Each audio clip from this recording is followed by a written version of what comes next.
प्यारे बच्चों, gate MBBS admission के यूट्यूब चैनल पर आपका हार्दिक स्वागत है। आज हम इस वीडियो में डिस्कस करने वाले हैं हिमाचल प्रदेश एमबीबीएस एडमिशन 2023। हमने पहले भी आपको बताया किसी भी कॉलेज, किसी भी स्टेट के बारे में अगर काउंसलिंग का प्रोसेस, क्या काउंसलिंग का प्रोसेस रहता है, क्या उसकी ऑफिशियल वेबसाइट है, लास्ट ईयर की college wise category wise cut off क्या रही थी, काउंसलिंग का सीक्वेंस क्या रहेगा, कितनी रजिस्ट्रेशन फीस होती है, कितना काउंसलिंग की फीस रहती है, क्या वो स्टेट ओपन है, क्या दूसरे स्टेट के बच्चे उसमें अप्लाई कर सकते हैं, क्या सारी डिटेल एक ही आर्टिकल में अगर आपको चेक करनी है तो आपने गूगल पर जाना है। गूगल पर उस स्टेट का नाम लिखेंगे, एमबीबीएस एडमिशन 2023 आप लिखेंगे तो मोस्ट प्रोबेबली पहले या दूसरे नंबर पर हमारी वेबसाइट ओपन हो जाएगी जिसका नाम है getmbbsadmission.com। अभी जैसे हम हिमाचल की बात कर रहे हैं तो हिमाचल प्रदेश को आप चेक कर सकते हो। बाकी किसी भी स्टेट में आपका इंटरेस्ट है, यूपी, उत्तराखंड, हरियाणा, हिमाचल, पंजाब, उत्तराखंड का हमने जैसे बताया, राजस्थान में आपने देखना है, इसके अलावा गुजरात, वेस्ट बंगाल, कर्नाटका, तेलंगाना, आंध्र, किसी भी स्टेट के बारे में आप चेक करना है, आप एक ही आर्टिकल में कंप्लीट डिटेल चेक कर पाएंगे। तो अभी डिस्कस कर लेते हैं आज के आर्टिकल को। तो इसमें हम क्या क्या डिस्कस करने वाले हैं, हम इसमें डिस्कस करने वाले हैं, सबसे पहले हम डिस्कस करेंगे यहाँ कौन कौन से कॉलेज हैं, कितने नंबर ऑफ सीट है, तो वो आपको आइडिया है। यहाँ 6 गवर्नमेंट मेडिकल कॉलेज हैं। अभी सारे जो कॉलेज है उसमें 120 गवर्नमेंट की सीट है। कुछ कॉलेज हैं जो काफ़ी पुराने हैं। सबसे जो पुराना मेडिकल कॉलेज है वो इंदिरा गांधी मेडिकल कॉलेज शिमला का है, 1966 का कॉलेज है। सबसे अच्छी बात क्या है हिमाचल प्रदेश की, यहाँ के जो गवर्नमेंट मेडिकल कॉलेज है उसमें एनआरआई कोटा की सीट भी होती है और यहाँ के जो है गवर्नमेंट मेडिकल कॉलेज में एनआरआई कोटा की फीस भी काफ़ी नॉमिनल है। $20,000 एक साल की आपकी फीस रहती है। 5 साल की फीस जाती है लगभग $1,00,000 जो ट्यूशन फीस रहेगी पूरे कोर्स के लिए। और अच्छी बात क्या है कि कम स्कोर पर भी अच्छा कॉलेज आपको मिलने की संभावना रहती है। तो इस वीडियो में हम कंप्लीट डिस्कस करेंगे। सबसे पहले हम डिस्कस करेंगे, अगर आपके पास यहाँ का डोमिसाइल क्राइटेरिया है तो यहाँ स्टेट डोमिसाइल कैंडिडेट के लिए स्टेट काउंसलिंग करके वो अपनी सीट ले सकते हैं। लास्ट में हम बताएंगे कौन सी उसकी ऑफिशियल वेबसाइट है। अगर किसी दूसरे स्टेट की ऑफिशियल वेबसाइट आप जानना चाहते हैं तो रिसेंटली हमने एक वीडियो अपलोड किया हुआ है जिसमें बताया गया कि ऑफिशियल वेबसाइट हर स्टेट की, जो बच्चे ऑल इंडिया से सीट लेंगे उनके लिए एमसीसी जो साइट रहती है, इसके अलावा जितने भी स्टेट और यूटी इंडिया में है उनकी ऑफिशियल वेबसाइट कौन सी रहती है उस वीडियो में हमने बताया है। वहां से आप जाके चेक कर सकते हैं, अपना टाइम सेव कर सकते हैं। यहाँ हमने आपको बताने की कोशिश की है राउंड 1, राउंड 2, राउंड 3 में 2022 में कट ऑफ क्या थी और 2021 में क्या कट ऑफ थी, उनका कंपैरिजन यहाँ दिया गया है। अगर आपको यहाँ समझने में परेशानी आ रही है कि ऑल इंडिया में ये रैंक कितना था, इसके लिए भी हमारा एक आर्टिकल है। गूगल पर आप जाएंगे, लिखेंगे NEET UG rank versus mark 2022। Again हमारा आर्टिकल पहले या दूसरे नंबर पर ओपन हो जाएगा, वहां से आप कंप्लीट डिटेल चेक कर पाएंगे। हम चेक कर लेते हैं कि यहाँ के जो हिमाचल प्रदेश के गवर्नमेंट मेडिकल कॉलेज में फर्स्ट राउंड में कट ऑफ क्या रही थी कैटेगरी वाइज, कॉलेज वाइज, और उसके बाद हम बात करेंगे राउंड 2 में मिनिमम कट ऑफ कितना था और प्राइवेट मेडिकल कॉलेज में स्टेट कोटा के लिए कट ऑफ कितनी थी और ऑल इंडिया का कोटा के लिए कट ऑफ कितनी थी। मैं आपको बता देता हूँ, जो यहाँ का प्राइवेट मेडिकल कॉलेज है एमएमयू सोलन, जो सोलन में है, उसमें जो स्टेट कोटा के लिए जो फीस होती है वो होती है लगभग 8.5 लाख रुपए और 8.5 लाख रुपए, और जो बाहर के बच्चे होते हैं उनके लिए नॉन डोमिसाइल कैंडिडेट के लिए उनके लिए फीस रहती है 14,52,000 रुपए।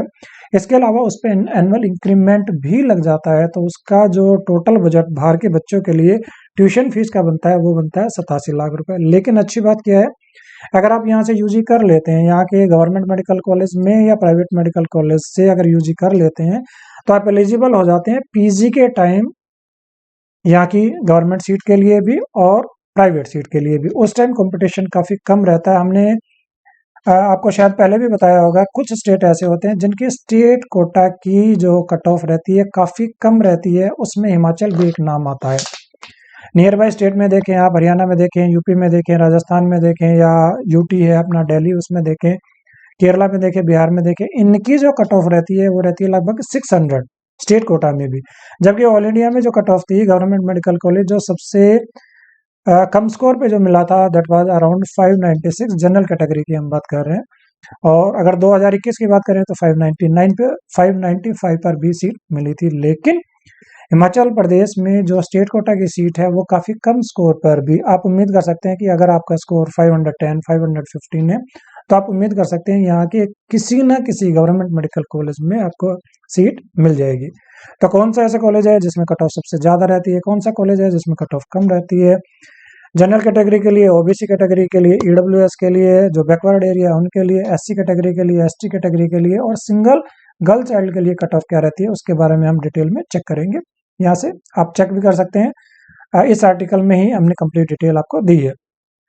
अगर हम बात करें, हम यहाँ आपको जनरल कैटेगरी का बता देते हैं ताकि आपका टाइम वेस्ट ना हो। जनरल कैटेगरी में अगर हम बात करें doctor Radha Krishna government medical college जो हमीरपुर में, उसकी जो कट ऑफ रही थी दैट वाज 530। इसी तरीके से जो doctor Rajendra Prasad medical college है टांडा में, उसकी जो कट ऑफ थी दैट वाज 577।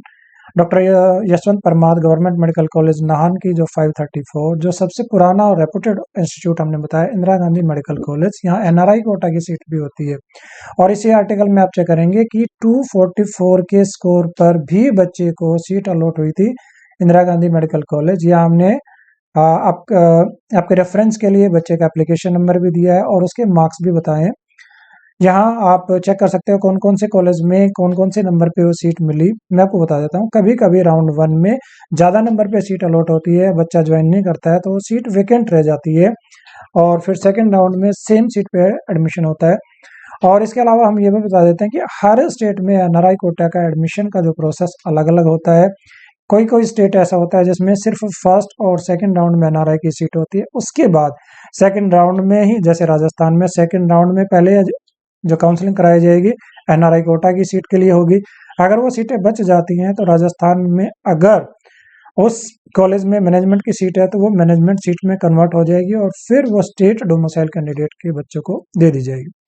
इसके अलावा अगर हरियाणा में बात करते हैं तो हरियाणा में जो थर्ड राउंड है, मोपअप राउंड, पहले उसमें एनआरआई बच्चे को सीट दी जाएगी। अगर एनआरआई का बच्चा उसमें नहीं होता है तो उन सीटों को कन्वर्ट किया जाता है जनरल सीट में और फिर वो स्टेट डोमिसाइल कैंडिडेट को दे दी जाती है। लेकिन हिमाचल में ऐसा नहीं है। हिमाचल में इवन स्टे वैकेंसी राउंड में भी ये सीटें पहले दी जाएंगी एनआरआई कोटा को। अगर एनआरआई कोटा का स्टूडेंट नहीं होगा तब ये सीटें कन्वर्ट की जाएंगी नॉर्मल सीट्स में। और इस बार क्योंकि एक दो सीट रह गई थी गवर्नमेंट मेडिकल कॉलेज में और काफी कम स्कोर पर भी बच्चे को गवर्नमेंट कॉलेज की सीट मिली थी, लेकिन जब भी हम आपसे बात करते हैं मिनिमम स्कोर की या सिप स्कोर की तो हम आपको हमेशा इस चीज़ को ध्यान में दिलाना चाहेंगे कि आपने बिल्कुल उस स्कोर के ऊपर डिपेंडेंट रह के काउंसलिंग नहीं करनी है, क्योंकि वो काफ़ी रिस्की रहता है। आपको साथ साथ अगर कोई दूसरा ऑप्शन भी आपके साथ में हो तो उसको भी साथ साथ एज ए सेकंड ऑप्शन जरूर रख लेना चाहिए ताकि आपका जो ईयर है वो किसी तरीके से वेस्ट ना हो। तो हम बात कर रहे थे कि कौन से गवर्नमेंट में क्या क्या category wise college wise cut off रही थी, उसी को हम कंटिन्यू कर लेते हैं। और उसके बाद जो नेक्स्ट कॉलेज है Pandit Jawaharlal Nehru government medical college Chamba, उसमें जो कट ऑफ था जनरल कैटेगरी के लिए दैट वाज 518। श्री लाल बहादुर शास्त्री की बात करें, वहाँ जो कट ऑफ थी जनरल कैटेगरी के लिए दैट वाज 564। अगर आप ओबीसी कैटेगरी से बिलोंग करते हैं तो आप चेक कर सकते हैं जो कट ऑफ है कॉलेज वाइज। इसी तरीके से EWS, backward area, SC, ST और सिंगल गर्ल चाइल्ड। हम बात कर लेते हैं कि राउंड 1 में कैटेगरी वाइज कौन सबसे कम स्कोर कौन सा था जिसपे बच्चे को सीट मिली। तो जो सबसे कम स्कोर आप देख सकते हैं 518 नंबर पे जो सीट मिली थी वो मिली थी जनरल कैटेगरी में पंडित जवाहरलाल नेहरू मेडिकल कॉलेज चंबा में। इसी तरीके से जो ओबीसी की बात करें तो 513 नंबर पर सीट अलॉट हुई थी। कॉलेज सेम ही था। ईडब्ल्यूएस में 464 आपका मिनिमम स्कोर था। बैकवर्ड एरिया में 480 स्कोर था। एससी कैटेगरी में 473 स्कोर था और एसटी कैटेगरी में जो मिनिमम स्कोर था दैट वाज 458, मतलब 458। और सिंगल गर्ल चाइल्ड की बात करें तो ये स्कोर था 513। सबके केस में जो कॉलेज है वो सेम था आपका पंडित जवाहरलाल नेहरू चंबा। सेकंड राउंड में जनरली आपको पता ही है कि कट ऑफ कम हो जाती है, तो कितना अंतर आया सेकंड राउंड में वो भी हम देख लेते हैं। सेकंड राउंड में जो कम से कम स्कोर जिसपे बच्चे को सीट मिली थी वो स्कोर था 510। इसी तरीके से अगर हम बात करें ओबीसी कैटेगरी में भी कट ऑफ सेम था। रैंक में हो सकता है थोड़ा सा अंतर रहा होगा, लेकिन जो मार्क्स है वो सेम थे 510। ईडब्ल्यूएस में जो कट ऑफ थी वो सेम थी फर्स्ट राउंड के जितनी 464। सिमिलरली जो बैकवर्ड एरिया वाली जो कट ऑफ है वो भी सेम थी as of round 1 that was 480। SC category में भी जो कट ऑफ है वो सेम थी 473। एसटी में जो अंतर आया था वो 7 मार्क्स का अंतर आया था। इसमें जो कट ऑफ रह गई थी दैट वाज 451। इसी तरीके से जो सिंगल गर्ल चाइल्ड है उसको जो सीट मिली थी दैट वाज 423। कभी भी कोई भी डाटा होता है उसको फिर भी हम कोशिश पूरी करते हैं कि जो भी डाटा दिया जाए वो हर तरीके से उसको हम चेक करके यहाँ डालें। फिर भी कभी कभी कोई टाइपिंग मिस्टेक भी हो सकती है, कोई एरर भी हो सकती है, तो हम हमेशा सजेस्ट करते हैं कि जो लास्ट ईयर की जो डाटा अवेलेबल है वेबसाइट पे उसको जाके आप चेक कर सकते हैं। इसी तरीके से हमने बताया कि जो एमएमयू का यहाँ का जो प्राइवेट मेडिकल कॉलेज है उसमें भी आप सीट ले सकते हैं, क्योंकि स्टेट कोटा में फीस कम रहती है। तो यहाँ जो कट ऑफ रही थी दैट वाज 484। इसकी फीस रहती है लगभग 8,40,000 रुपये। जो बाहर के बच्चे हैं उनके लिए हालांकि फीस रहती है 14.5 लाख, लेकिन मैंने आपको बताया एनुअल इंक्रीमेंट लग जाता है, तो जो टोटल ट्यूशन फीस जाती है 4.5 साल में 5.5 साल में वो जाती है लगभग 87 लाख रुपये। अगर इतनी फीस आप अफोर्ड कर सकते हैं और 350 के अभाव आप स्कोर रखते हैं तो आप इजीली उम्मीद कर सकते हैं कि ये सीट आपको मिल जाएगी।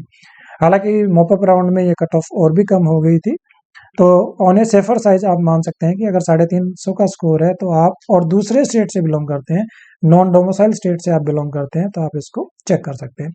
यह हमने बताया कि कौन कौन से कॉलेज में कितनी सीट है। एनआरआई कोटा में भी कौन कौन से कॉलेज में कितनी सीट है वो यहाँ दिखाया गया है। एनआरआई कोटा की कॉलेज वाइज कट ऑफ क्या रही थी वो यहाँ दिया हुआ है। इसके अलावा हम आपको बताने की कोशिश करते हैं कि जो बाहर के बच्चे हैं जो यहाँ एडमिशन लेना चाहते हैं उनके लिए भी फीस है काफ़ी नॉमिनल रहती है, लगभग 60,000 पर एनम की फीस रहती है, लेकिन कट ऑफ थोड़ी सी ज़्यादा रहती है। तो अगर आपका स्कोर अच्छा है तो आप हिमाचल में भी एडमिशन आप ले सकते हैं।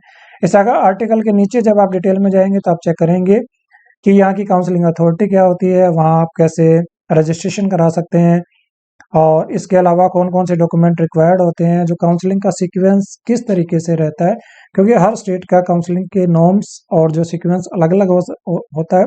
जैसे राजस्थान में फर्स्ट राउंड ऑनलाइन होता है, उसके बाद आपका ऑफलाइन काउंसलिंग होती है। हिमाचल में भी कुछ साल पहले तक जो काउंसलिंग होती थी सारी काउंसलिंग आपकी ऑफलाइन होती थी। जो नॉर्म्स है वो चेंज होते रहते हैं, तो आप नॉलेज के साथ काउंसलिंग करेंगे तो अच्छा कॉलेज आपको मिलेगा।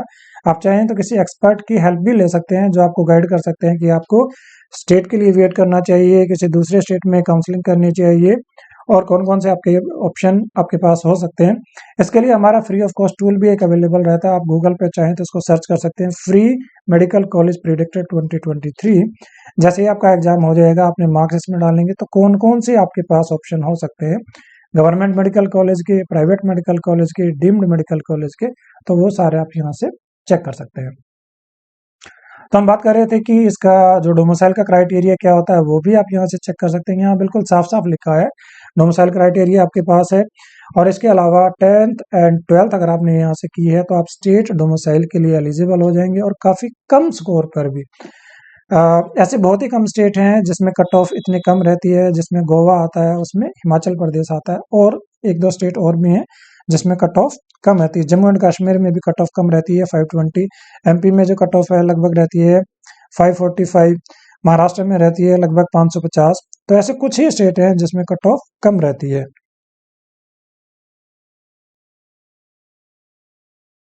ये हमने दिया है कि लास्ट ईयर का जो मिनिमम क्वालिफाइंग मार्क्स कितना था वो आप यहाँ से चेक कर सकते हैं। कौन कौन से डॉक्यूमेंट आपको रिक्वायर्ड होंगे at the time of admission वो आप चेक कर सकते हैं। कौन कौन सी कैटेगरी के लिए कितनी सीट है, रिजर्व है, वो आप यहाँ से चेक कर सकते हैं। और इसके लास्ट में जो दिया होगा वो दिया होगा आपका फ्रीक्वेंटली आस्क्ड क्वेश्चन। सबसे जरूरी इसको आपको अच्छे से चेक कर लेना चाहिए, क्योंकि ज़्यादातर जो आपके क्वेश्चन है उनके आंसर आपको यहाँ से मिल जाएंगे। कितना मिनिमम बजट रहता है, कौन सी ऑफिशियल वेबसाइट रहती है, कितनी सीट्स रहती है, कहाँ एनआरआई की सीट होती है, कहाँ एनआरआई की सीट नहीं होती, ओपन स्टेट होता है कि नहीं, वो सारी डिटेल आपको एक ही आर्टिकल में मिल जाएगी। आपके पास मात्र एक दिन का टाइम बचा है, अच्छे से आप तैयारी करके एग्जाम में जाएंगे, अच्छे से कूल होके एग्जाम में अपीयर होंगे, किसी भी तरीके की आप हड़बड़ी नहीं करेंगे, जो भी इंस्ट्रक्शन है उनको अच्छे से फॉलो करेंगे। पेन पेंसिल ले जाना बाहर से अलाउड नहीं होता है। अपना एडमिट कार्ड उसमें जो फोटोग्राफ्स है अच्छे से चेक करके लेके जाएंगे। एक ओरिजिनल आईडी आप लेके जाएंगे। टाइम मैनेजमेंट सबसे इम्पोर्टेंट फैक्टर होता है किसी भी एग्जाम का, और उसमें आपने जिस तरीके से प्रैक्टिस की है उसी हिसाब से आप अपना एग्जाम को अटेम्प्ट करेंगे। ओएमआर को अच्छे से फिल करेंगे। कभी कभी बच्चा अच्छे से पेपर अटेम्प्ट करता है लेकिन ओएमआर के फिलिंग के टाइम उससे मिस्टेक हो जाती है, जो एक बड़ा लॉस हो सकता है कैंडिडेट के लिए। तो इन चीज़ों का अच्छे से ध्यान रखेंगे। रफ वर्क के लिए आपको जो क्वेश्चन पेपर मिलेगा उसी पे आप कर सकते हैं। अपने क्वेश्चन पेपर पे आप टिक करके ला सकते हैं कि आपने कौन से क्वेश्चन का कौन सा आंसर दिया है, और उसी से आप मैच करके, जो ज़्यादातर कोचिंग इंस्टीट्यूट अपनी आंसर की रिलीज कर देंगे सेम डे में, आपको उससे आइडिया आ जाएगा कि आपको कितना स्कोर आने वाला है। उसके हिसाब से आपको एम्स मिल सकता है, सेंट्रल यूनिवर्सिटी मिल सकती है, जिपमर मिल सकती है, किसी दूसरे स्टेट का अच्छा कॉलेज आपको मिल सकता है क्या, वो सारी डिटेल आप वहाँ से चेक कर लेंगे और अच्छे से काउंसलिंग करके अच्छे कॉलेज में आप एडमिशन लेंगे। Thank you so much for watching our videos. आप चाहें तो इन वीडियोज को अपने फ्रेंड्स के साथ शेयर भी कर सकते हैं। Thank you.